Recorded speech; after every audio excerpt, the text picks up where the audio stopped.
Everybody take your seats. Thank you. Relax. Thank you for being here, everybody. First of all, let me apologize. I picked a great day to have laryngitis. I'm losing my voice. So I sound a little bit like a 13-year-old boy at times. I apologize. If there's comedic value, please go ahead and enjoy that. But I am going to keep this bottle of water up here throughout the thing, and I'm going to have to use it. So you can see there that we've got several things to cover, and we have an hour. Unlike the Tayo, you guys get to sit down for this one. Our maintenance group and support group, we're going to have to stand for this. So I got a little more time here. But we do have medics in the back in case it's so boring you fall forward and hurt yourself. So we want to make sure that you guys understand that too. You can see that there's some emotional issues on this slide. I will ask you to hold questions to the extent that you can. If something's just absolutely burning, and you go ahead and stick a hand up. But I'll try to get through all these things and then take questions at the end. We're going to talk about COLA. We're going to talk about our residential internet service, otherwise known as Allied Telesis, but you'll find out when we talk about that it's not really about Allied Telesis necessarily. It's about our contract management of it, and we're getting after it. We're going to talk about accountability and wingmanship, and these are good news stories. This whole day is really good news stories from my view, and that's something I'm basically going to be thanking you guys. Ops tempo, obviously, is a very important thing. We're trying to manage that. Very closely related down there. We're going to talk about leave and our efforts to make sure that you have time to reconstitute. And then finally, we're going to talk a little bit about comprehensive airman fitness. And lastly, I'm going to speed through what is something I wish I had 4 hours to discuss. And that's the Chief of Staff of the United States Air Force's renewed emphasis on professionalism. It's something that he covered at length with us. Us being 250 wing commanders from the entire United States Air Force at the last commanders conference that we had in Washington, D.C. So with that, slide please. Okay, this is me in a nutshell. You guys have seen this in previous commanders calls, FTAC, Right Start, ALS, everything else. And I just wanted to take a moment to highlight that last bullet in red. That's something that I believe for a long time. And the word in there, the operative word in there is trust. I'm showing that to you now because it's kind of a theme that runs through this briefing today, believe it or not. And it will wrap up with the Chief of Staff's professionalism focus. And we'll kind of return to this at the end. But in a nutshell, you all know that my personal beliefs, that's kind of where I came from. I believe that rank's a badge of service. I believe that you take care of your airmen, they will take care of the mission. It's built into their DNA. You can't stop them from getting the mission done, frankly. And finally, I believe that as our fellow airmen, you deserve my trust and respect, and that's a mutual thing. It should exist amongst you, between you, and it does at Yokota. It's a fantastic thing. That leads to the priorities, and you've heard me talk about them a lot before. No casualties, no damage, and no compromise. That's how my beliefs translate into my enduring command priorities. Next slide. Okay, COLA. It's getting into some very specific things and switching gears to a certain degree. Everyone here is probably pretty familiar with what COLA is, correct?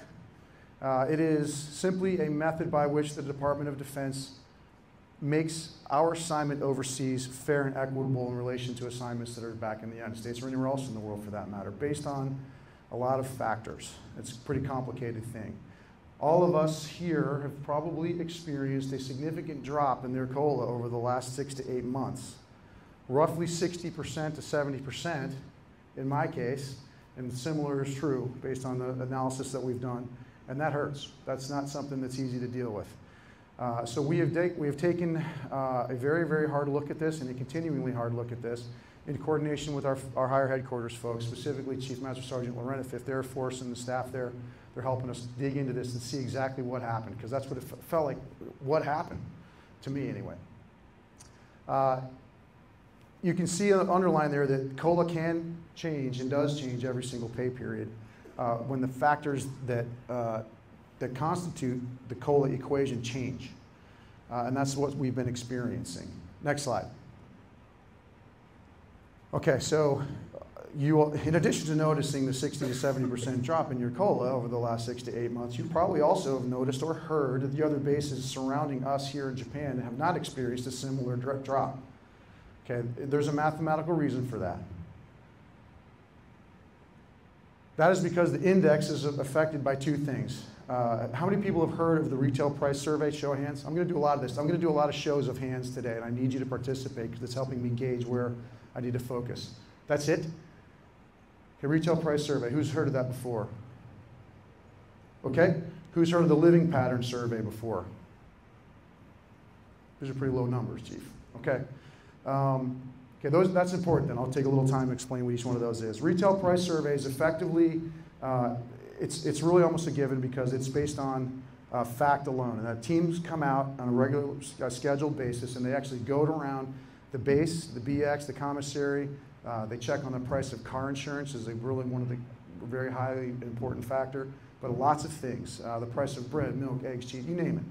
They go out to the stores in the local community and they find out what the prices are. It's simply data collection. There's no way to shape it or inform it. It is what it is. So that's done. And then there's a living pattern survey. Now this is something that's a little bit more subjective insofar as it is a survey that you provide the information for. So if you see a living pattern survey in your future, and we'll get to more of that in a minute, take it. And make sure that you answer it honestly, completely, transparently, and I am betting that this system is going to get better. Our situation is going to change. More on that in a little bit. The index, basically, the COLA index for each location is based on those two things. Okay, the retail price survey is just effectively how much more it costs here. In general, you'll see that the goods cost more at base X because it's overseas than base Y. The second thing that the living pattern survey shows you, because the questions that they ask are, where do you buy your milk? Where do you buy your eggs? Where do you buy your car? Where do you buy your tires for your car? Okay, on base or off base, it is what it is. Answer that truthfully and honestly. That data then determines how much of the local currency fluctuation that happens every day in economics, how much that affects us. Okay? On base or off base is the key factor. Okay, next slide. Stay with me. Okay. I entitled this COLA accuracy because we've taken a good hard look at this, and I have reason to believe that the data that is being used to calculate the COLA, though it is based on those surveys which are documented. The one, the retail price survey is a given, but the other one, the living pattern survey, I have some suspicions that it's not accurate. And because of that, you can see the top, or actually the very, very bottom line. We've requested that we get an out-of-cycle survey. That's generally only done every 3 years. The next one wouldn't have been until 2016. We are allowed, in cases where we feel that it's inaccurate, to ask for an out-of-cycle survey, and we've done so, and it'll be happening in May. When you get a chance to do that, please take it.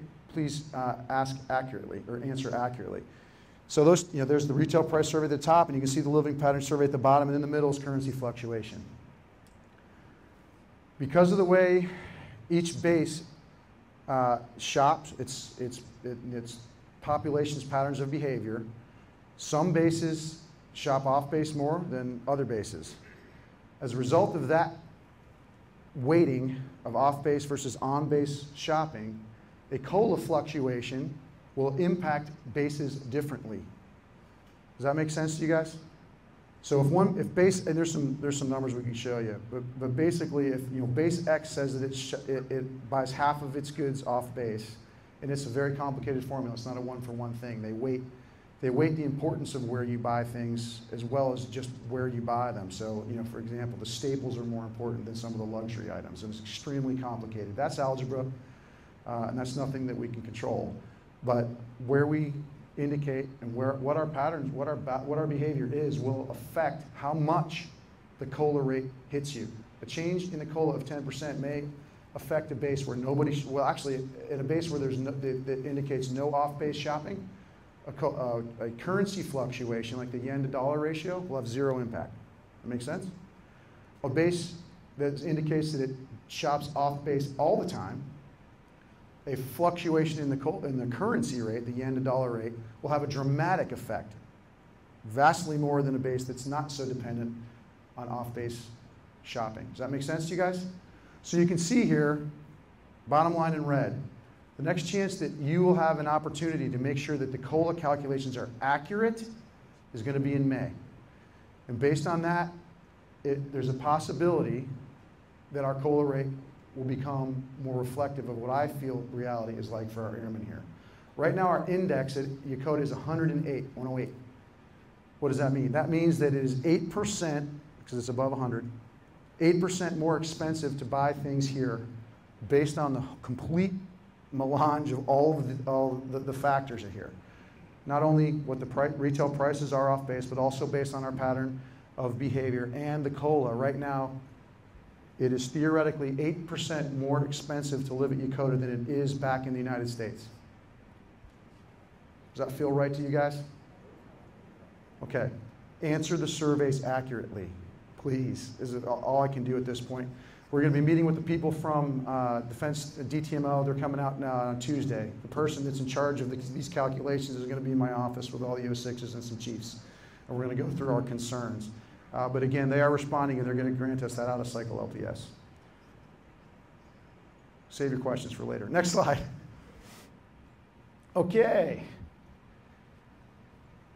This is my assessment.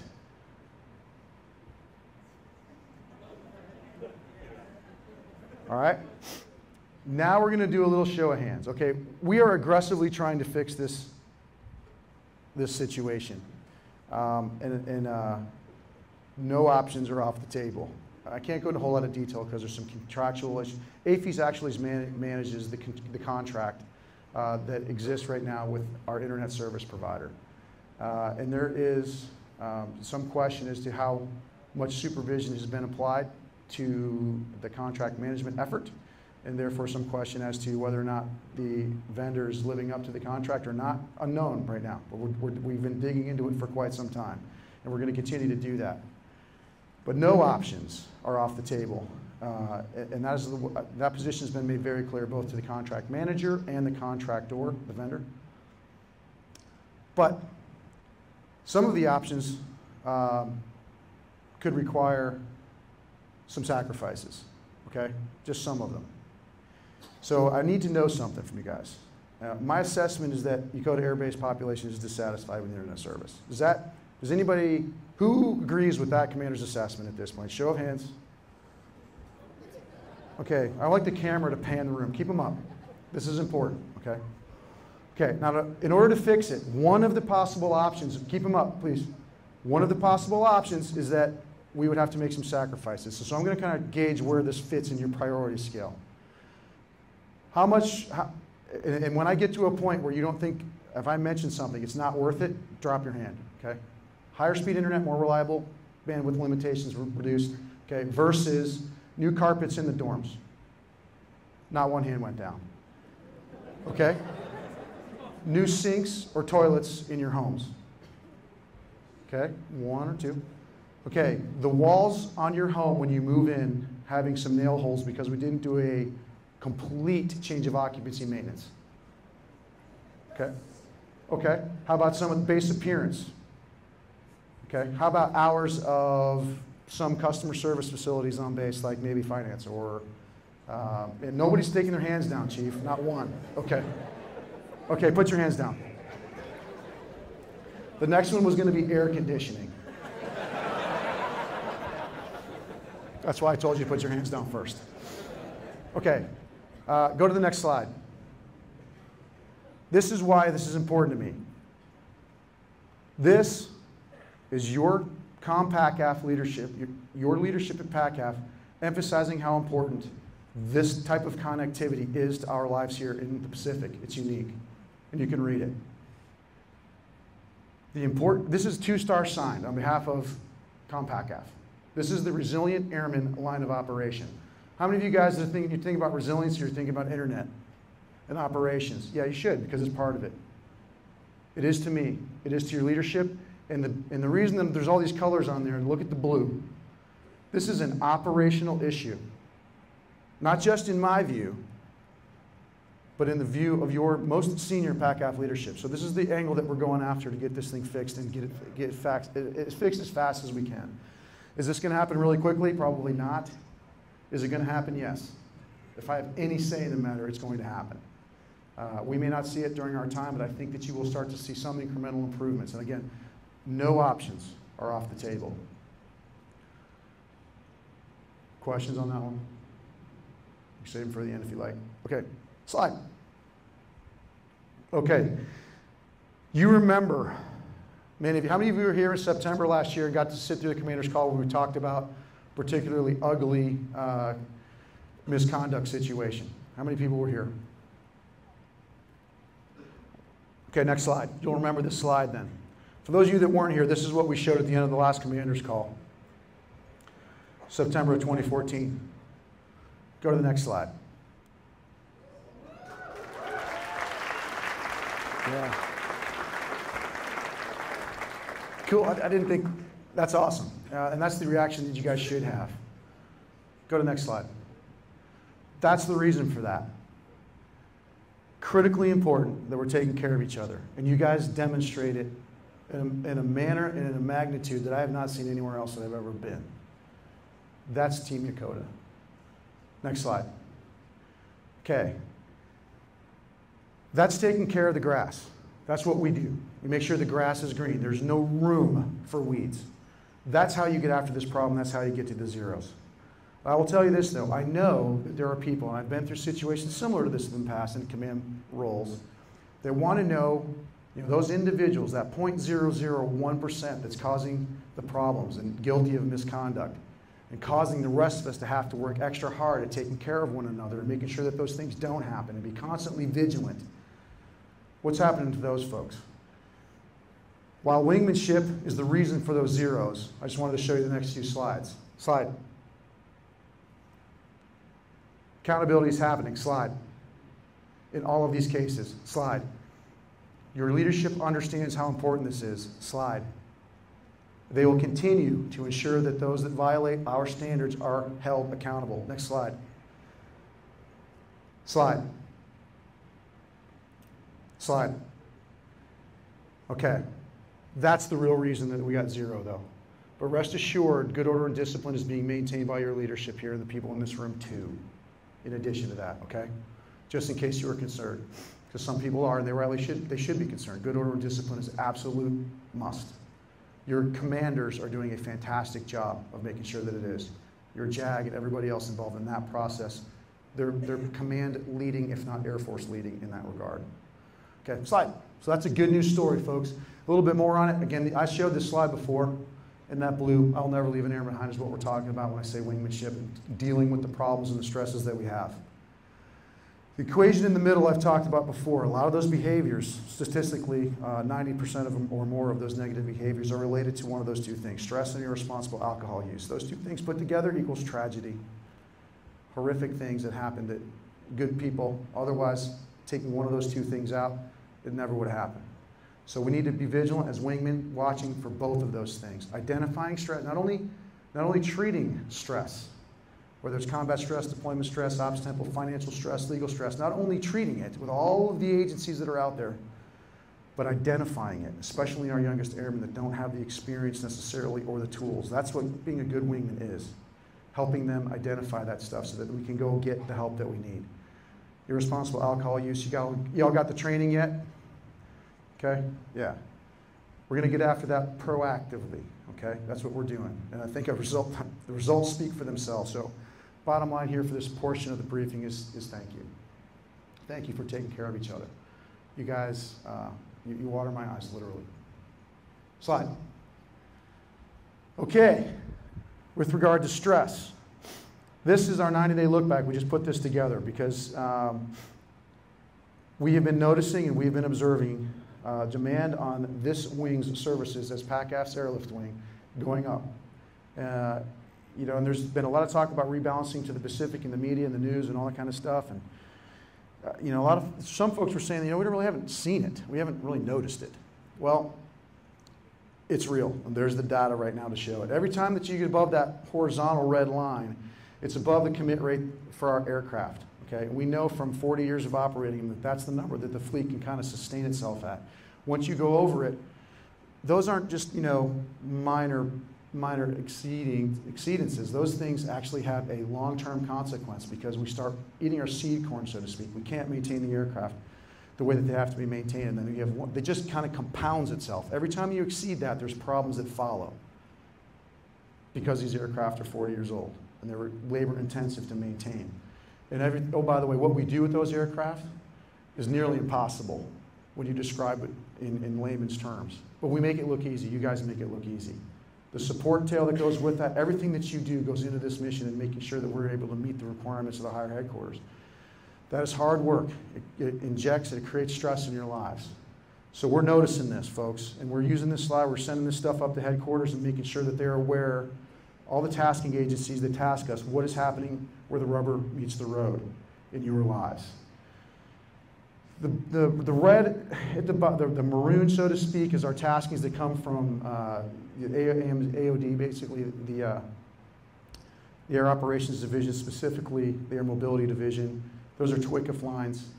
Those are things that we go out and we move our joint partners around. We call them revenue generating because they actually make payments back and forth. It's all a shell game, but those are missions. That's our operational mission right now in the theater, supporting our joint partners everywhere they need to move. That's what we do with combat airlifters. We do that mission. That's our operational wartime mission. Same exact thing. Every day we do it. That's somewhat unique. The green is all the exercises that we do in the engagement. Critically important part of our mission, but that's our engagements. And then the blue is the local training. And you can see that the local training has been kind of getting squeezed out. That's an issue. We got to address it. The fact that we're exceeding that red line on a pretty regular basis and the trend, to me, is disturbing, is something that we are carrying forward on your behalf because we're trying to get at that part of the equation I just showed you, stress. We have to get after that to make sure that we don't have tragedy. Next slide. So what are we doing? I just came from a meeting in which I got to talk to the PACAF leadership.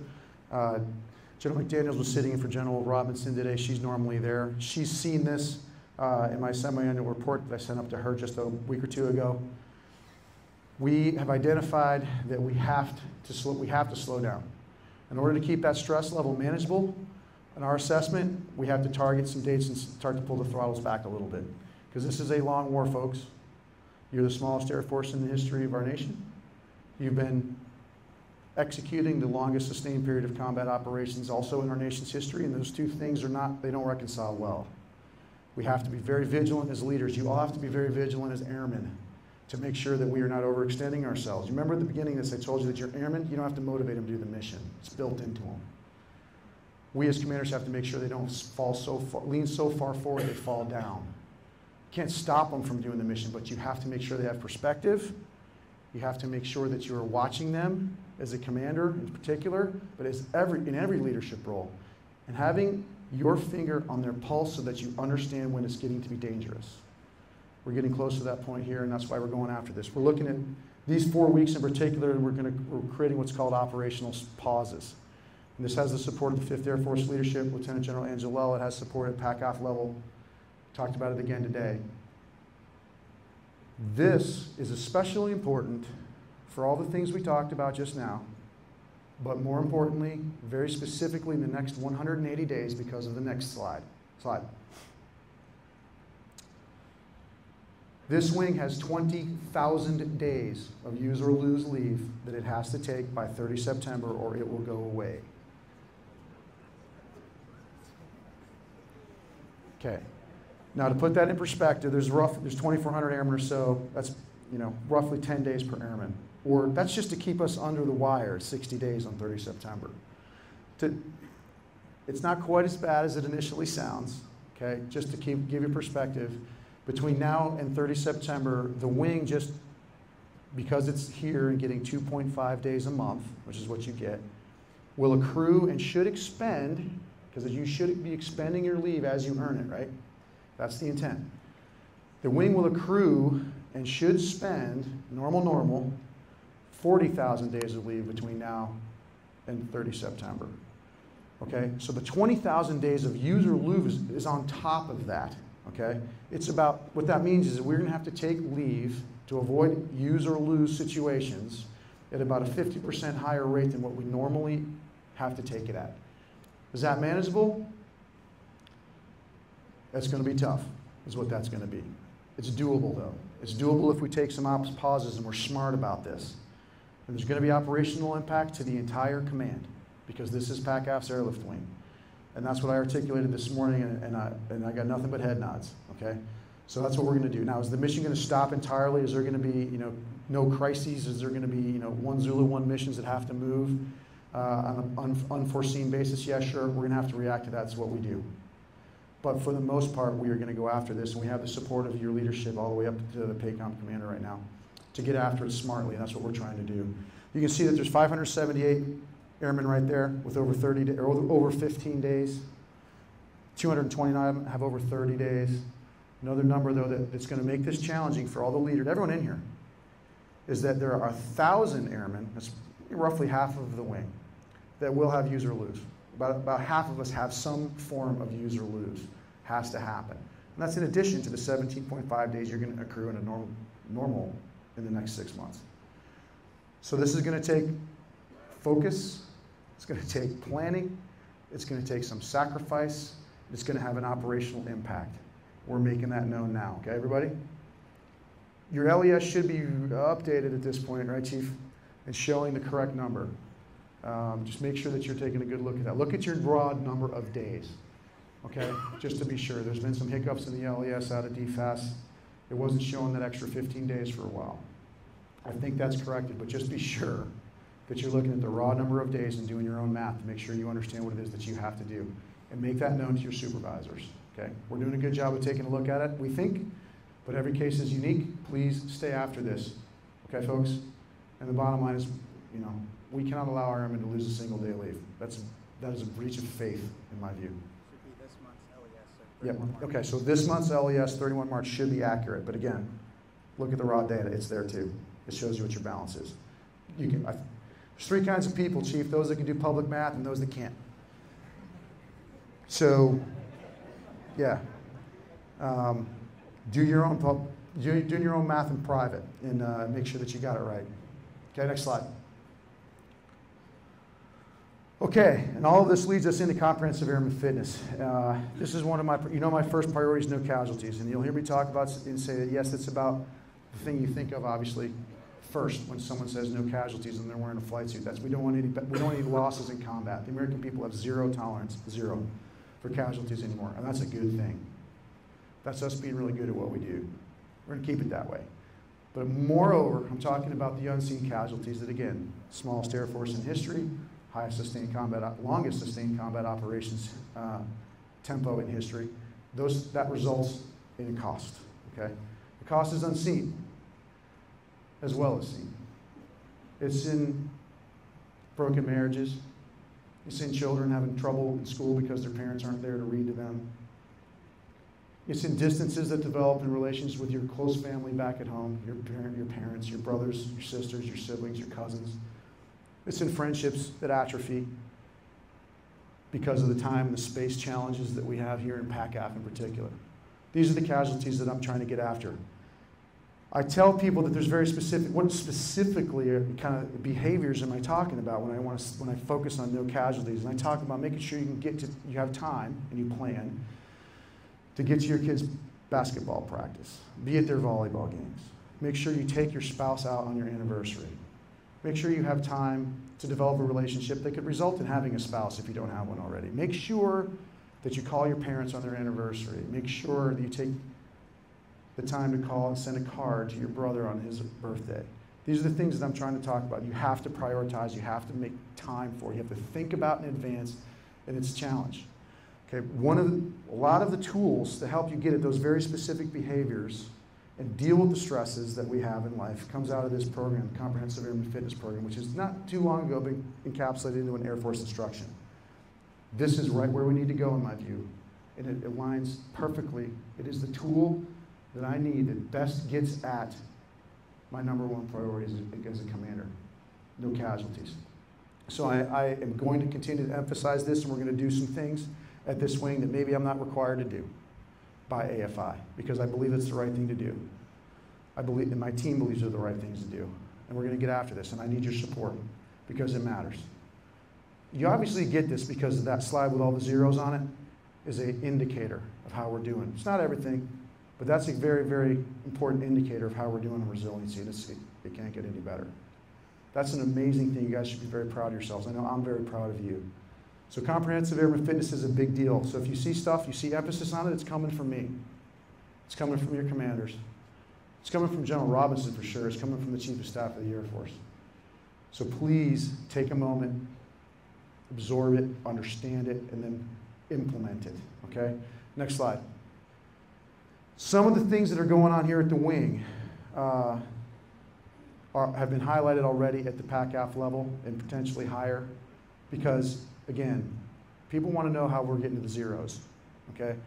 The last time we had a Resilient Airman Council, which is a 4-star council here in PACAF, just last week, your community support coordinator, Mika Alexander, is she here? Can you see it, this one? Stand up, Mika. Come on. Relatively new to the base, but a critically important part of this community already. Had the largest speaking role of any of the wings in PACAF because of the initiatives that are happening here. This one, you guys have, I mean, about over 1,000 of you at this point have been, how many people have been through the Gap Resiliency Training Program the one day? Okay, good. That, by the end of this fiscal year, we're hoping that that's 100% of the hands, okay? Do we have to do that? Not necessarily, but we needed to establish a baseline because in my assessments of all the folks that I talked to, inbound, outbound, the resiliency training that the Air Force mandates and holds up as an example, as a baseline standard, was not being given in a uniform manner at basic or at tech schools or at ROTC units or OTS sessions or the academy. It's just uneven.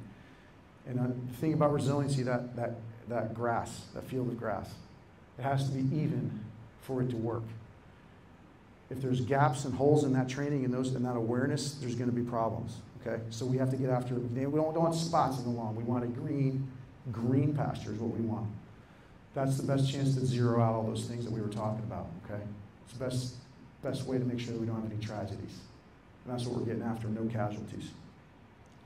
This is basically a groundbreaking program. I actually didn't know that we were as effective and so far ahead as it turns out we are based on that 4-star council. So thank you for being there. Thank you for participating. Now there's some people in this room that I know that it may not have resonated with as much as other people in this room. Okay, that's because this resiliency thing, the tools, the content, will resonate with you in some cases based on what you already bring with you, based on your upbringing, based on your demeanor, your personality. And I would just ask you this, since this is so integral to getting after my first priority, if it resonated with you, if the training resonated with you, and then it's something that you felt was helpful to you or it could be helpful to other airmen, and you're willing to instruct it, you're willing to be an example of how to use it, please step forward and make yourself known, because the Air Force is going to build 3,000 Master Resiliency Trainers in the next year. That's per the Chief of Staff's very recent guidance. That means there's going to be 1 Master Resiliency Trainer per squadron. Roughly 200 airmen per MRT is their math, but it really means 1 per squadron. That means there's going to be multiple resiliency training assistants that have to be associated with that Master Resiliency Trainer in every squadron. Chief and I and your leaders are looking at how we're going to organize our squadrons in particular to make sure that this becomes part of our culture, part of our Air Force, and not just a program that we have to have resiliency day. It just becomes every single day. As we do that analysis, okay, we're going to need to have a trained pool of people that this training resonated with and they can deliver the message, because it's going to be every single day in the squadron. You'll have 2 or 3 folks that are there acting as sensors for the stress levels in the units, addressing problems at the lowest level early on when people have problems, and it's going to change our culture for the better. So I would ask your patience and your understanding as we move forward if you're one of those people that it didn't necessarily resonate with, because we're going to implement this stuff. That makes sense, everybody? We'll let you know how it's going to look in the squadron. You know, and it's a relatively new program. As an example, we're trying to find out if the RTAs should work for the SHIRT or whether they should work for the safety office. Should the MRT report directly to the commander and be rated by the commander? I think so. Are they going to have an office space? Are they going to have a cubicle? How are you going to find your resiliency professionals that are in your squadron? We're going to get after that because we do a lot of organizing. We do a lot of training and equipping. Our 3 Title 10 responsibilities in the Air Force: organize, train, and equip. Right? Organization is something we have to get after. We're going to do that too. Slide. This is another phenomenal initiative that Mika has gone after, and our SARC in particular, getting the resiliency message out to our civilian counterparts, specifically to ODIA, and some incredible work being done here, groundbreaking, recognized at the command level. Again, this is all motivated towards making the grass green across the entire field, not just allowing certain spots. We train all of our active duty airmen. To me, that's still only half the equation at best. So we're going to be expanding this as well. Slide. Community Wingman Program is part of the resiliency thing too. This is basically getting out and demonstrating responsible alcohol use, demonstrating leadership involvement in social activities, making people understand that they're part of something larger than themselves, and they have the support to go out and do those things that are natural human behaviors to relieve stress. That's all good. We have to do that to include responsible use of alcohol. That's where this comes from. Slide. More questions on that. And then thanks to Mika, this is kind of the model. You're going to start seeing this more. And I love it. Strength and resiliency. That's what this is about. That's what you're about. Slide. Okay, now to wrap this thing up, professionalism. Okay, do you remember I showed you a slide at the very beginning with some words in red, and they were about trust? Okay. I say that the first time I meet airmen because it's very important to them, to me, to know that they know that I trust them. I trust them implicitly because they're wearing that uniform. They earned it. They wouldn't be in the room, wouldn't be having that conversation with them unless they were already a brother in arms, or sister in arms, as it were. It's a critically important notion. I trust them not to do this when I'm not watching. And I assuredly will guarantee, will it work as long as it takes and as hard as I have to work, to make sure that all of you out there understand that your leadership will not do this to you, especially in light of my first belief that rank is a badge of service. And if you take care of your airmen, they'll take care of the mission. Your leaders will not do this. And I know that you won't do this. That's the basis of trust. That's what makes us special. You can do that day one when you walk into this service. Because of the tradition, because of the training, because of the calling. It's who you are. Take advantage of it. It's all about trust. I hope that we're building that here at Yokota. I think that we are. I think it existed previously, but we're going to take it to the next level. And the Chief of Staff wants us to. The Chief is very concerned about this from a macro perspective. Enough so that we spent 4 hours talking about it with all the wing commanders in the whole Air Force, Guard, Reserve, active duty, everybody. The foundation of it is trust, okay? I trust this won't happen. You can trust that I will not do this with your careers and your lives. And your other leadership is the same exact way. Okay, so that said, let me show you some of the slides that came from the briefings that we had in DC. There was literally spent 4 hours on it, and every single slide, every minute of it was valuable. So I'm trying to distill this as quickly as possible, save some time for questions. And the bottom line is this, and bear with me a little bit. You all know our 3 core values. And they exist in our minds as an individual kind of motivation. These are our personal, these are things that are internal to us. They're our Air Force's stated core values, but they're really talking about how you conduct yourself as an individual. So there's been some discussion and some concern that you all know our Air Force mission, it's on the slide. Fly, fight, win, right? That's something that we do, okay? We actively get after that. And again, I can't stop you from doing it, but you're just that good and that dedicated.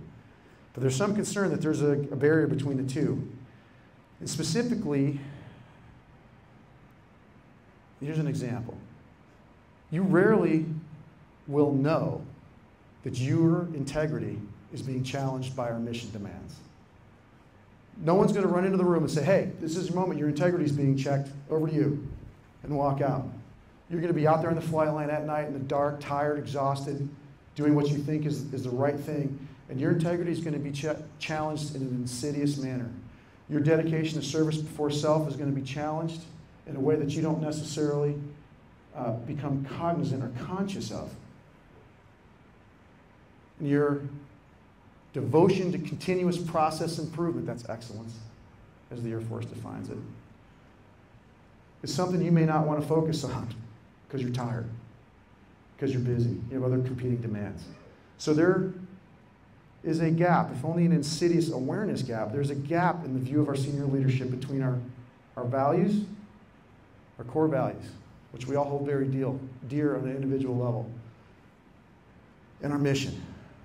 So, to get after it, slide. Professionalism becomes the key.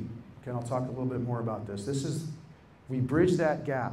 We make sure that the insidious challenges to our core values that happen when we're executing our mission are observed and become clean kills. We do that through professionalism. I hope that makes sense. I'm doing the best I can. This is some higher level kind of stuff that they threw at us, and I'm trying to encapsulate as best I can, but I believe this. This resonates with me. Again, going back to that first red text on that first slide. I understand the importance of trust, and so do you. Next slide. So what do they mean specifically by professionalism? Go to the next slide. It's the art of leading oneself when you're trying to get the mission done. And there's those things happening to challenge our core values. 3 things in particular, and I'm big on acronyms, those, whatever it is when you put a bunch of letters together to make the first letter of a word to make another word. I just remember CLT, I don't know why. I think it was, isn't that like a cleaner or something? Or the CLR. I remember this, okay? The important thing is about commitment, it's about loyalty and trust. And commitment is this. It's not necessarily what you might be thinking, but this is very specific. It's a commitment to a set of institutional standards. And we're not the only professionals in the world. Look at the medical professionals, another great example. They are all committed to a set of institutional standards. Our standards are very clear. You've heard me say probably that I do not have expectations as a commander, right? Because, and there's more of these, but these 2 are real important ones. And they're all dog-eared. I'm sorry I carry them around with me. The enlisted folks know exactly what this brown book is. The officers generally do too. They may not have read it as recently as our enlisted members, but it's critically important. The blue one is the Air Force 1-1, Standards of Conduct, Air Force Standards. We're committed to those. Those are our specific institutional standards. We got that down. I have no expectation. A chief master sergeant and I got into it. He was a wing command chief in Afghanistan one time. We were arguing about the color of one of my airmen's socks in a combat zone.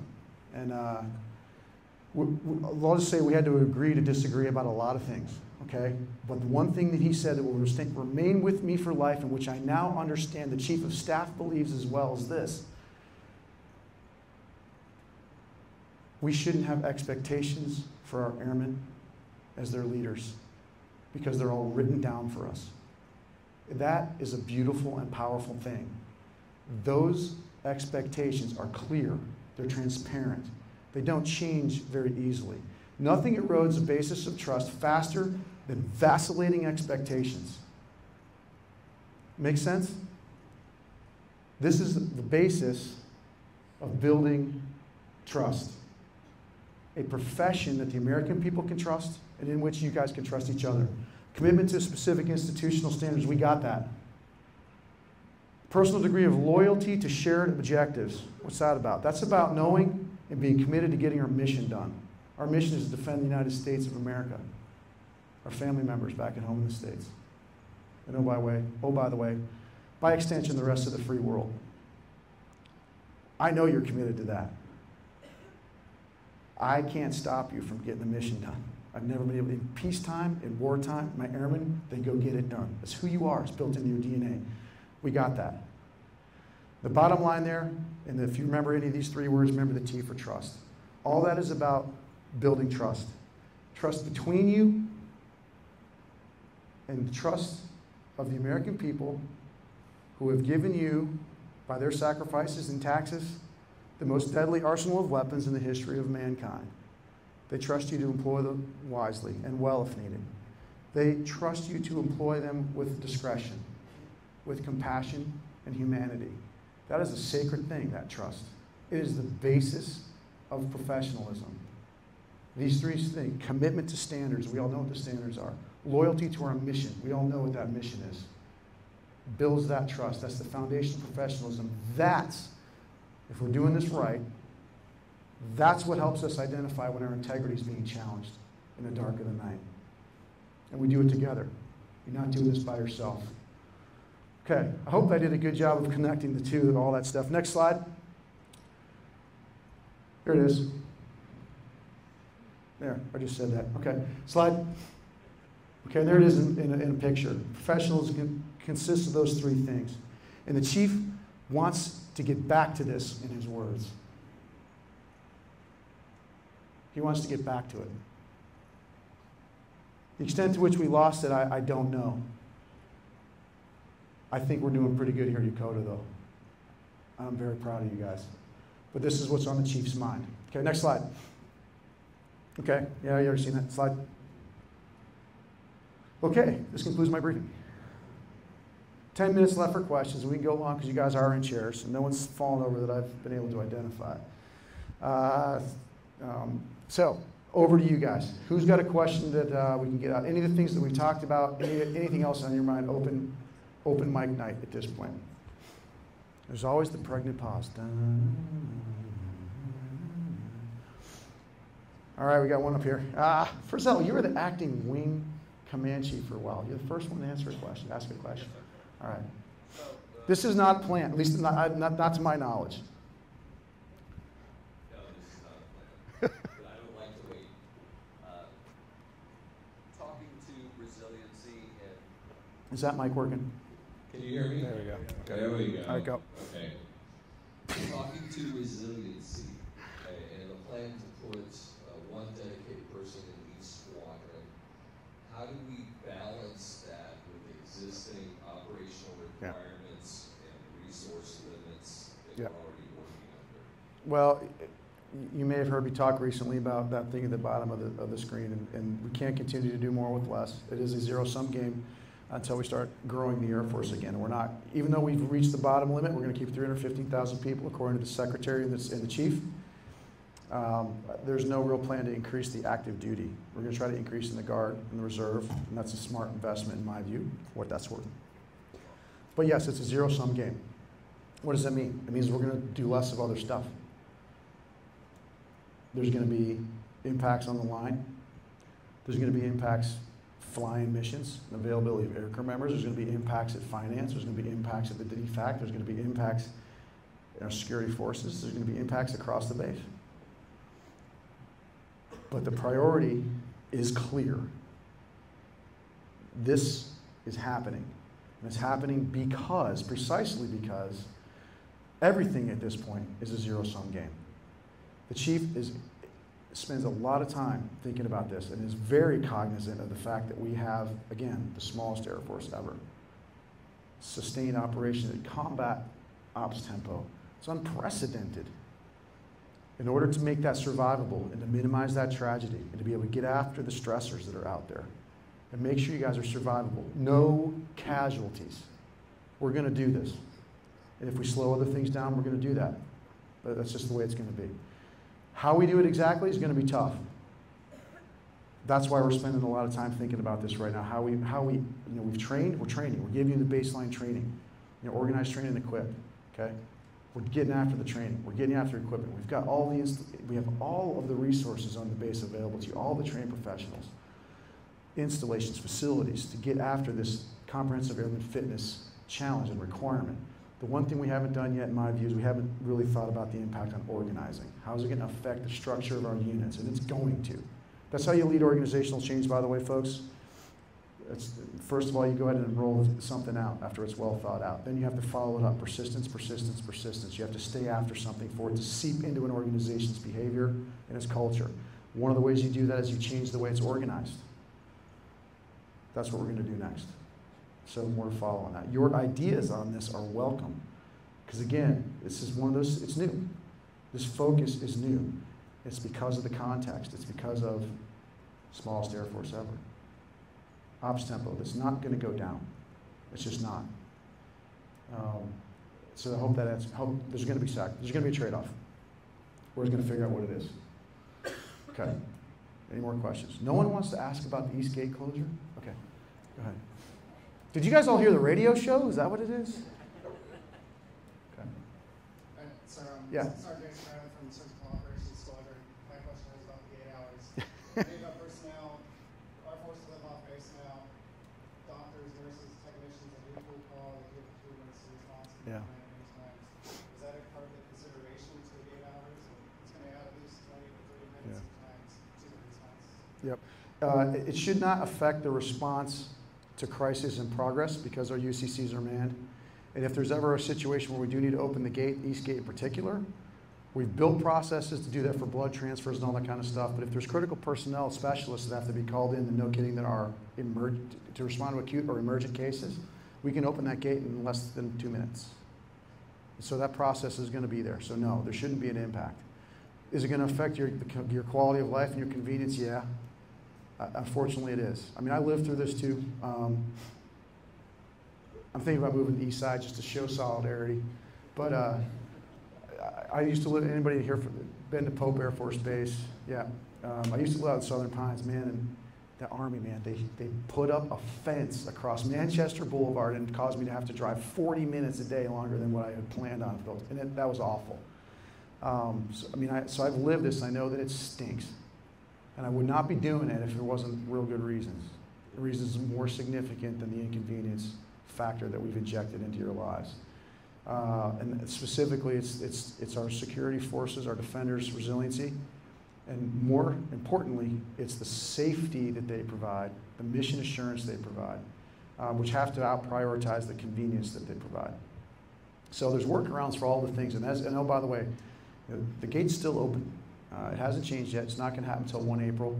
The hours that we thought out and planned and proposed are probably going to be that way for a while. We haven't heard anything, any specific situation that would cause us to change that plan right now, although we've tweaked the real minor stuff in the planning process. I get really more than after that email got sent out. But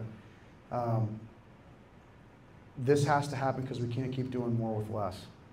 The safety of our families, our children, our spouses, the assurance of our mission, our aircraft are secure, our facilities are secure, the critical things that are on this base. Without going into too much detail, this installation is essential for the real-time security of 100 million Japanese. Okay, that stuff has to be protected. So we're gonna protect it. Because of manpower cuts that have been very recently announced in the last couple of 3 weeks, we can't continue to do status quo. As you may know, we had backup slides on this one. I don't know if you want to flip down to those. Slide. There you go. 14-hour shifts. How many folks actually did listen to the radio show where we talked about this? Okay, so all right, this isn't too repetitive. I'm sorry. We got about 5 minutes. Our defenders have been working 14-hour shifts since June of last year, roughly 10 or 8 to 10 months, depending on when they got here. And that's an unsustainable pace. Our intention and the indications from higher headquarters is that we were going to get relieved. We were going to have defenders coming into the base so that we could continue to maintain safety, security, and convenience at a level that we were all accustomed to. Unfortunately, 2 weeks ago we were told, again, smallest Air Force in history, largest sustained ops tempo, not only are we not going to get any relief, but they're cutting us more. So within a few months, the security forces, actually it's already started, but within a few months, the security forces, and I can say this in this room, you know what, I don't need to give you the specifics, are going to go down to a level that's unsustainable from a manning perspective. Across the board, as a matter of policy, there is no hope for relief in the foreseeable future. The Air Force is going to stay after this problem, but it's not going to get fixed soon. So as a result of that, we've had to reevaluate what we're doing. Hope is no longer a plan. We cannot continue to extend these defenders of 14-hour days. It's unsafe. It will impact the security of our mission.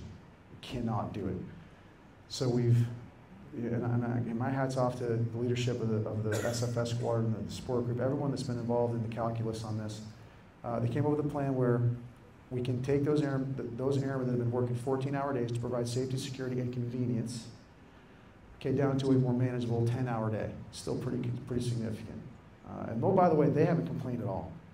That's the truly amazing thing about this. I have heard not one defender complaining about this, because that's how dedicated they are to this mission and to you. Okay, but it's irresponsible at this point to ask them to continue doing it, and I can't do that. So we're going to maintain the minimum security requirements on the base. Okay, we're going to make sure that we have patrols that can respond. And we're looking at, this is down to the onesie twosies, okay? The analysis has been very thorough. And that's what we're going to, in order to do those things with a cut in manpower and get these defenders to a pace that's sustainable, we have to sacrifice a few things, because you can't do more with less. It's a zero-sum game in this case. Actually, worse than zero. And that's zero-sum, but they just cut out about 20%. So that means we have to sacrifice convenience. And look, we don't want to do it. But this is the way we had to go. So that's what we're doing. It's not permanent. We just throw that out there. Go to the next slide. This is all the bad stuff about 14-hour shift. This is all documented slide. Okay, right, can't do more with less. They've been maintaining convenience. No, we don't have any hope. Yep.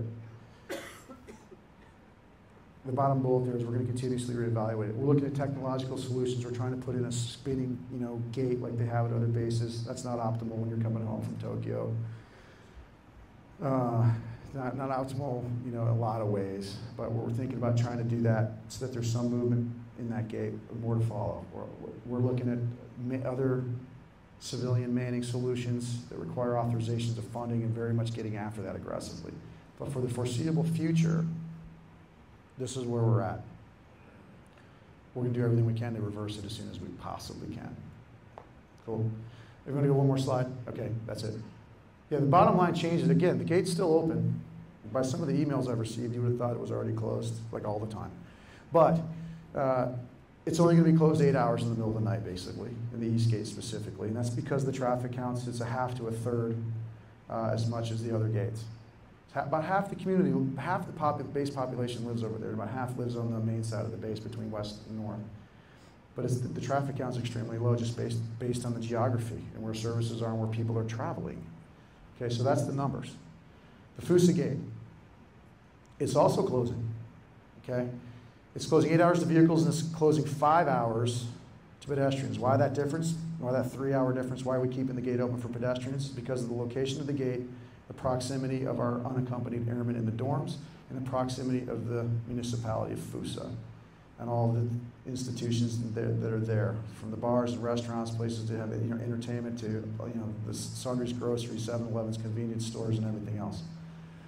That's just demographics and geography, and we felt that it would have been a breach of faith to close it off to those folks that are unaccompanied in here.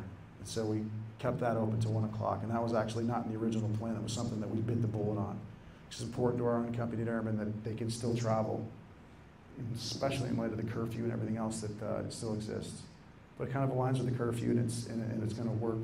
We're going to be able to sustain that, we think, for now. Terminal gates, no changes, and that's because it constitutes 1/2 of an emergency response corridor on the main portion of the base. Unlike the East Gate, because of geography, if we close that, we inject an impediment to emergency response and regular patrols and ambulances, and that's not acceptable. That's a safety issue. It's just where it is. The East Gate, closing it does not inject that for the bulk of the first responder activity that we see. Based on the questions, there are some physicians that live out that way. We will be able to respond to those folks. We'll set that up and make sure that that's good. But that's a very low number of responses compared to what goes through the terminal and west gates on a regular basis. There's no, as an example, there's no security forces stationed on the west side. There is on the east side. The clinic's on the east side, the UC's on the east side. So we can't cut that line of communication across Route 16. It would be not smart. And that's why the terminal gate has no changes to it.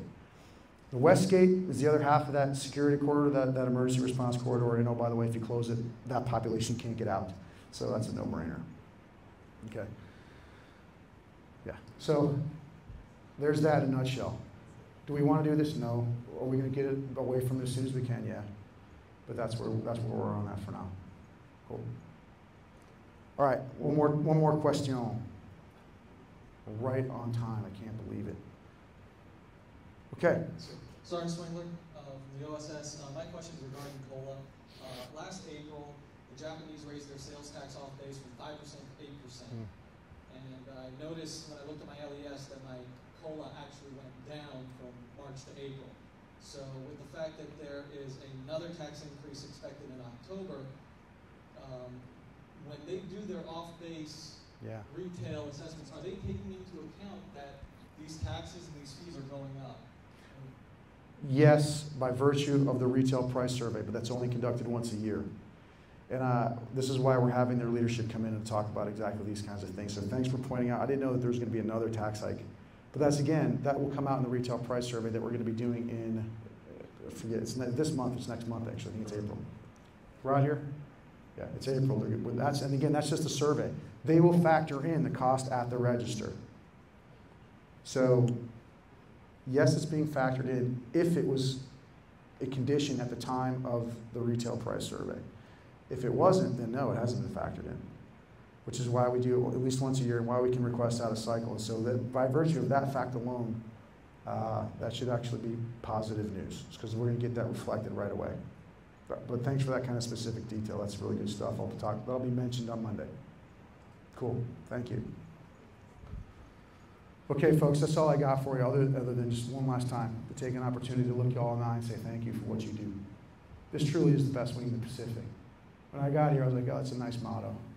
Now I know that it's real, and it's true. You saw all the awards and the accolades. It's unbelievable what you guys do. Unbelievable.